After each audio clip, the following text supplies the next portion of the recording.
I'm Geraldine Calabai. In this episode, we look at PNG women and fashion. People can dress up and dress down, wear jeans or any type of clothing. But what determines what you wear when you wake up in the morning to start a new day?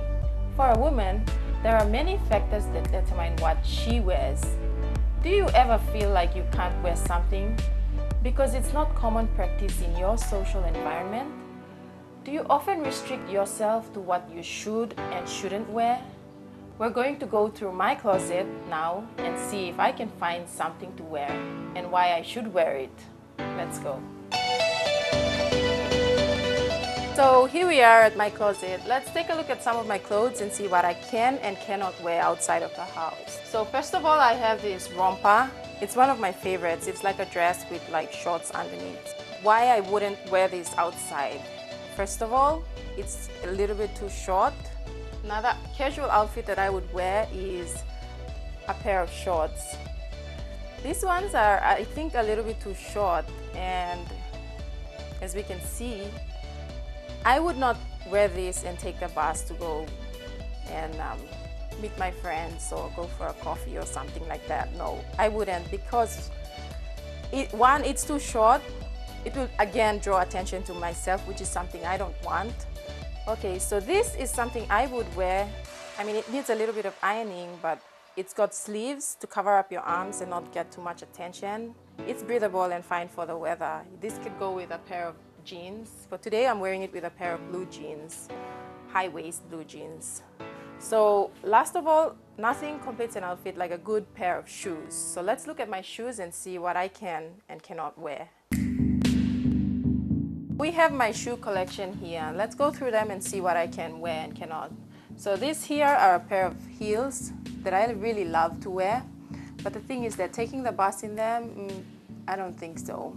So I don't think this would go for today's outfit. So I have another pair of boots here. They're black leather boots and I love them. But the thing is that it gets too hot and wearing a pair of boots in hot weather is not suitable. So what I think I would wear is a pair of flats. They're decent for work. They look like good working shoes. You can walk anywhere with them. Take the bus, it's comfortable walking in them. So I would choose that.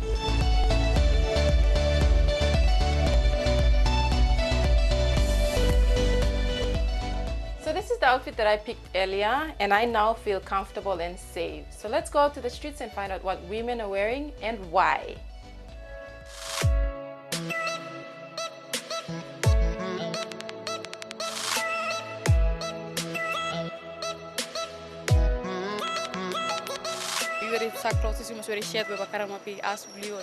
It's like not to show the body, like body parts, like, so it's like we have to cover our whole body parts. Well, actually, because I'm a lady, so yeah, I have to like cover the whole. Okay, Gulf side, we don't wear short trousers or all that stuff. I mean, especially walking around in public areas. Young girls need to wear a skirt, like to cover their knees. But I don't really grow up with that type of dressing, so like I just wear any type of clothes I want to wear. Morning mikira be mila kalo boroko so me decide to wear this la wemba na attract mo like I'll still mangin as like no kam touch me na pull me or is like no something. Wearing skirt no more like skirt. I just skin skirt na big tall set na stakay na mo na bayuron. You think the way a person dressed tells us what kind of person they are? You can classify like their personality or if they are working or not. Dressing is something that brings in the utmost beauty and happiness in you. So as a woman, when you dress, you feel the pride and happiness in yourself that, oh, you're good. That's what I believe in.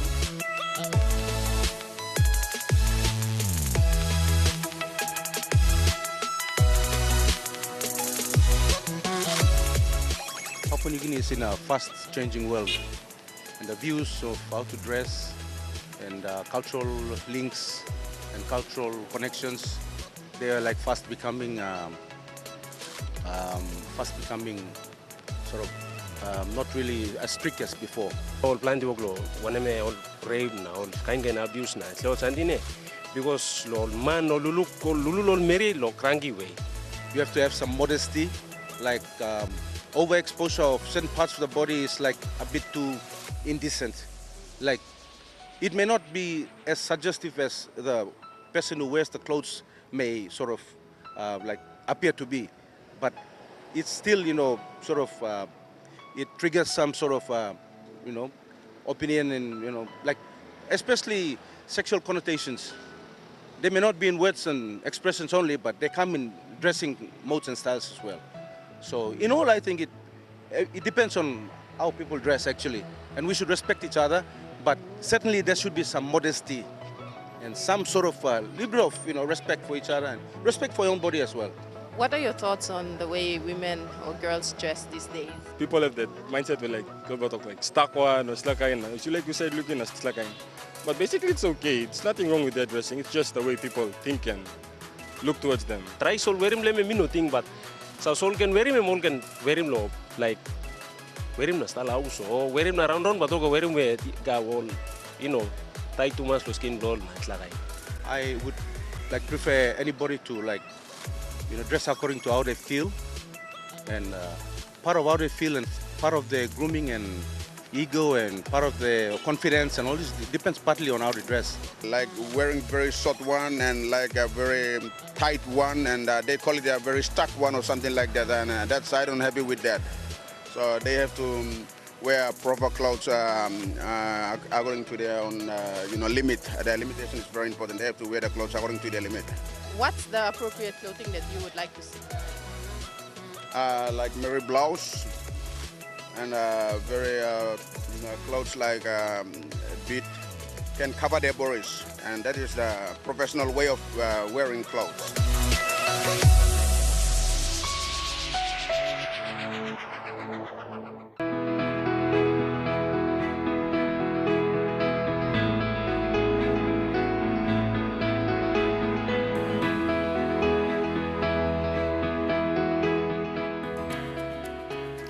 Welcome back to Women's World as we talk about women and fashion in PNG.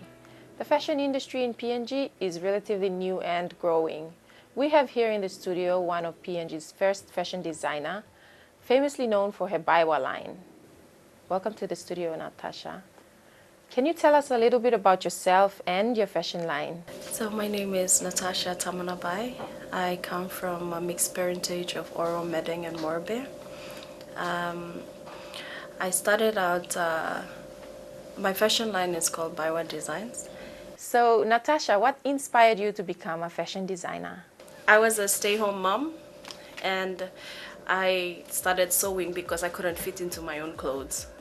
So I started making clothes for myself, and I put it up on Facebook, and people started liking it, the style, the design, but it was all in my head. So what I did was I just literally based half of my time on YouTube watching how to sew. So I taught myself how to sew. So I tried making bags. I ordered leather handles from China, and I used actual tupper cloth, and they loved it. In a week, I probably made 400 kina just selling bags. And it just went on and on and on. But the inspiration really came from, growing up and wanting to represent my culture on clothing and seeing how it would look like and all that. So that was basically what inspired me. You have some interesting designs in your fashion line. Can you give us an insight into what they mean? In 2016, when I eventually started making tupper bags, I was using tupper cloth from a friend who would make and sell to me in Tufi. But then I realized that I needed something deeper, with deeper meaning and all that. So I asked my dad if I could, if he could make some designs for me. And my grandmother had a designer, a 4-decade-old design that she had. And she passed on to my dad to be the custodian. So my dad passed that down to me. He was like, since you're interested in it and no one else is, then I will give it to you. See what you can do with it. And those are the designs now you see on the famous Baiwa shoes and the dresses. Yeah, so the designs are from Binandere in Oro province. And the designs signify, or the meaning of those designs is of womanhood, sorry. So it's like a girl coming out of her youth into womanhood in preparation for courtship and marriage. So those are the meaning of those designs that I put out. That is why I called my line Baiwa. So Baiwa means butterfly. It's coming out of a cocoon to a butterfly. So that's just basically why I named my line Baiwa. Not just that, but because I believe that every woman who wears something should feel comfortable in it. And even though she's never dressed up in her life, every time she wears Baiwa, she feels confident, she feels new, and it feels good. Yeah. We know that the fashion industry is relatively new. How difficult is it being a fashion designer in PNG? It's really challenging and difficult for us local people who are making textile and trying their best to own small businesses and work, because we're competing with big supermarkets who have, mass produced our materials and our motifs and stuff like that. So we don't make enough money because everything that we want to produce that's our own is already sold in shopping centers for a lesser price. But obviously you can say, okay, yeah, you'll go and purchase a tambaran lep or something with motu and tatu on it. You can just get a meter for 6 kina, and if you sell something that's exclusive and of buy one, who's originality and everything that's put into it, for 30 kina, a lady on the street won't buy your stuff.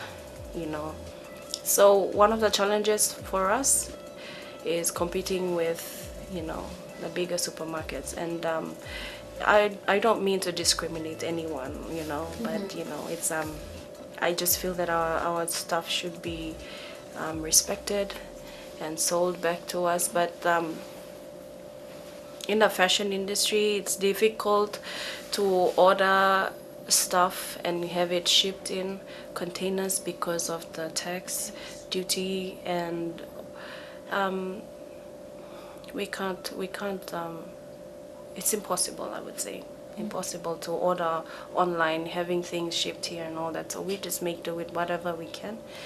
And when you are able to expand and buy stuff and use things that are actually meant for what it's, that purpose, you help yourself enhance your product. But in our situation, we can't be able to do that because of those economic situations, Natasha, we all know that to become successful, we have to make some sacrifices. So what sacrifices have you done to achieve your goals? My ex-partner is an American, and it was really hard coming back home from America and setting up here, because I had a really young child, and I had to sacrifice time away from my family so much just to establish, and pursue my dream and my passion here in Papua New Guinea first, and go out because of the opportunities that was given here. So I think the biggest sacrifice that I've made over the year is being away from my son, and having him growing up in 2 different countries at the same time. Natasha, do you think that women are pressured to dress in a certain way because of society norms, and that men play a part in the way women dress? To be honest, it's sad, but we cannot control the mindset of men, especially in people who are slowly and eventually getting used to the trends now. And it's very sad to see that women are attacked just because of the way they're dressed, and that should not happen. And I feel that eventually, when we get to a stage when people can understand that, it's okay to wear something and walk around and not be harassed. But there's a great imbalance I see in the country with people in the cities and our people back at home, and the way they think about dressing is totally different. And having a country with so many people and so many cultures, and the way they think and perceive clothing especially, that's another challenge for us as well. So when I create stuff as well, I think of, how people will perceive it on a woman. I want it classy, yet I want it conservative, and I want it acceptable in the society. So I do not want women to feel that, oh, I can't wear that because of that. I don't want them to come back to me and say, hey, Natasha, the dress is, all the way down here. You can show my cleavage. And my dad don't allow me to wear that. And I had several problems with that too. So I'm hoping that, in the years to come, Papua New Guineans will change their mentalities and, allow women and girls to wear what they want and feel comfortable in it. And we have a long way to achieve that, but it is sad that girls and women get attacked every day because of the way they dress and the way they live.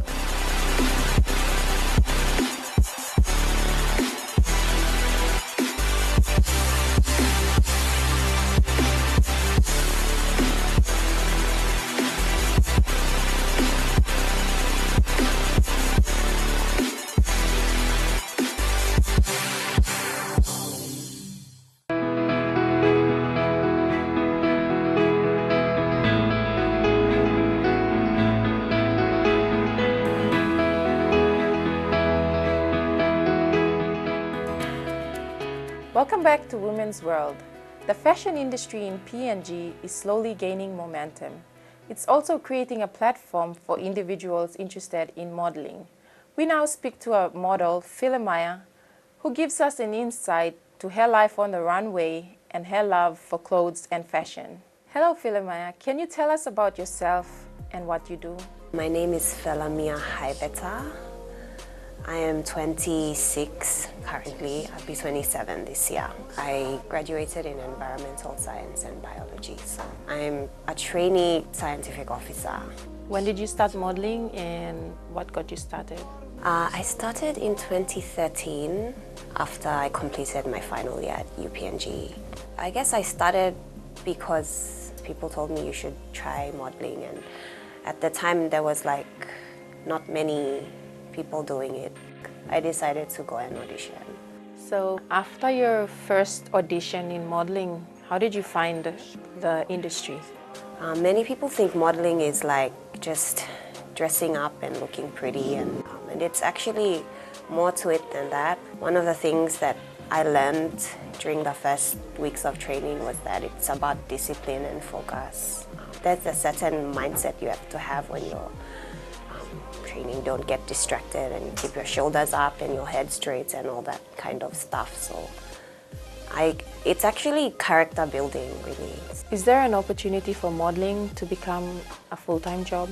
It would be really nice if it did become a recognized employment opportunity for young women and men. At the moment, modeling is not recognized as like a real job. As a model, what are some challenges that you've seen or faced? It's not regulated. There are no set standard for payment. You are open to being exploited. There's no standard rate, you just go take part, you audition, you rehearse, and then the show happens. They don't tell you how much you get paid, or they don't negotiate this amount for this hour or this amount for rehearsal. You don't actually sign any particular agreement saying you'll be paid. I mean, there should be something like that, but there has never been an actual, this is a fact. They can rehearse and train and whatnot for a month or two, coming up to a runway, and then after it's done, they just pay you. For the first runway I did, I was paid 65 kina. Myself and all my other counterparts. It was we rehearsed for a month. And I think it's not fair because we actually sacrificed our time. For me, I have a child and I have a family.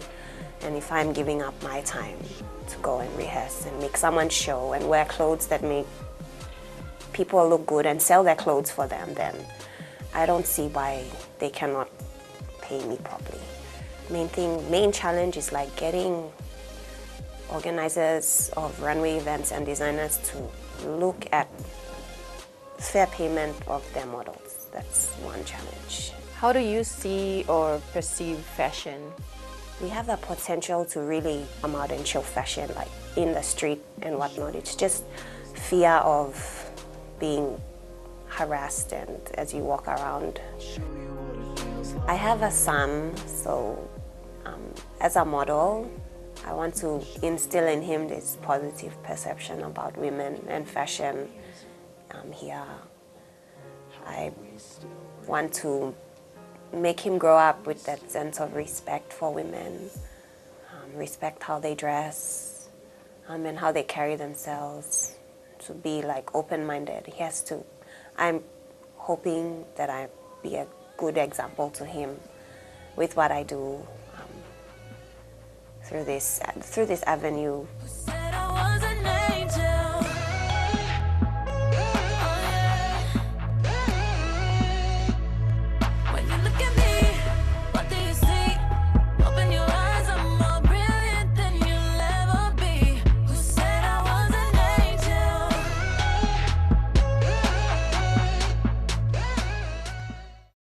Thank you for watching. That's all for Women's World. Don't forget, you can always like our page on Facebook. That's Women's World.